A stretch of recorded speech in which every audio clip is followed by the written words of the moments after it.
تو ابراہیم نے کہا کہ بیٹا میں خواب میں دیکھتا ہوں کہ گویا تم کو ذبح کر رہا ہوں،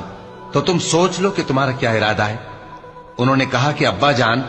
جو آپ کو حکم ہوا ہے وہی کیجئے، اللہ نے چاہا تو آپ مجھے صابروں میں پائیے گا۔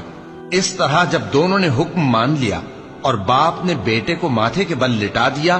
تو ہم نے ان کو پکارا کہ اے ابراہیم تم نے خواب کو سچا کر دکھایا،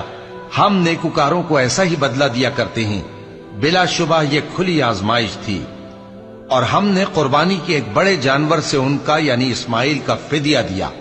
اور پیچھے آنے والوں میں ہم نے ابراہیم کا ذکر خیر باقی رکھا کہ ابراہیم پر سلام ہو، نیکوکاروں کو ہم ایسا ہی بدلہ دیا کرتے ہیں،